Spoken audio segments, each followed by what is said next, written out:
விடுதலை புலிகள் அமைப்பின் புலனாய்வு பிரிவின் தலைவர் பொட்டு அம்மான் இறுதி யுத்தத்தின் போது யுத்த களத்தில் இறந்தமைக்கான உறுதிப்படுத்தப்பட்ட தகவல்கள் எவையும் கிடைக்கவில்லை என்று முன்னாள் ராணுவ தளபதியும் அமைச்சருமான ஃபீல்டு மார்ஷல் சரத் பொன்சேகா தெரிவித்துள்ளார்.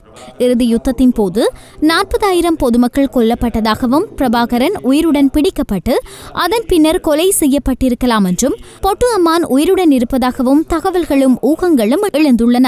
இந்நிலையில் நேற்று இலங்கை மன்ற கல்லூரியில் நடைபெற்ற ஊடகவியலாளர் சந்திப்பில் யுத்தத்தினை வழிநடத்திய ராணுவ தளபதியான சரத் பொன்சேகா இவை குறித்து கருத்து தெரிவிக்கையில் குறிப்பிட்டதாவது,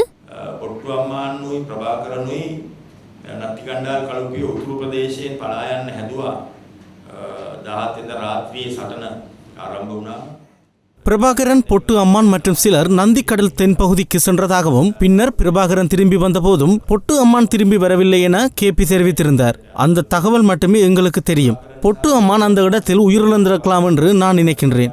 இருப்பினும் அவர் உயிரிழந்தமையை உறுதிப்படுத்தக்கூடிய ஆதாரங்களவையும் எமக்கு கிடைக்கவில்லை.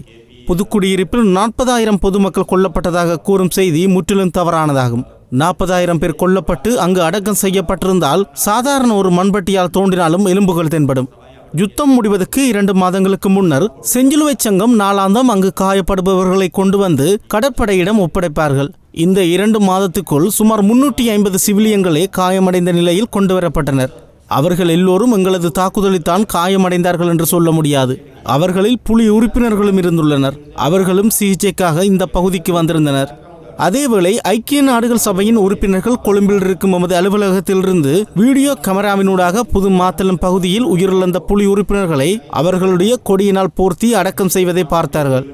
அந்த பகுதியில் எங்களுடைய எண்ணிக்கையின் பிரகாரம் 900 பேரளவில் ஒரே வரிசையில் நல்லடக்கம் செய்யப்பட்டனர். இவ்விடத்தில் ஒரு விடயத்தினை குறிப்பிட வேண்டும். புதுக்குடியிருப்பு வைத்தியசாலை மீது மோட்டார் தாக்குதல் மேற்கொண்டதாக தெரிவிக்கப்படுகின்றது. அது உண்மை. ஒரு குண்டு அங்கு வெடித்தது.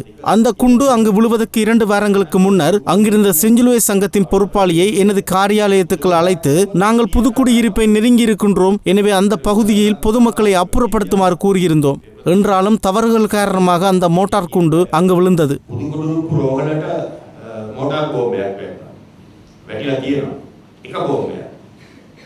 ඒ වැටෙන්න සුමාන දෙකකට කලින් මම මේ රටේ ඉන්න රතුපුරු සංවිධානයේ නියෝජිතයාට මගේ කාර්යාලයට කැඳවලා මම ප්‍රකාශ කරා අපි දැන් පුදුකුරුප්පු ප්‍රදේශයට ක්‍රමයෙන් ලං වෙනවා. ඒගොල්ලෝගේ චෙක් පොයින්ට් එකකුත් උනා පුදුකුරුප්පු වලට කිලෝමීටර් 4ක් විතර පල්ලෙහින්. මම ගියා වහාම මේ චෙක් පොයින්ට් එක පුදුකුරුප්පුවේ පිටිපස්සට අරගෙන යන්න. පුදුකුරුප්පුවේ ජනතාවට ඒ ප්‍රදේශයෙන් ඉවත් වෙන්න කියලා ඊට ඒ බෝම්බේ වැටෙන සුමාන දෙකකට කලින් බව කිව්වා. ඊට පස්සේ තමයි අපි පුදුකුරුප්පුවට ආසන්න ළඟට ආවේ. ඒ බෝම්බෙත් වැරදිලා ගියු එක. එක බෝම්බයක්.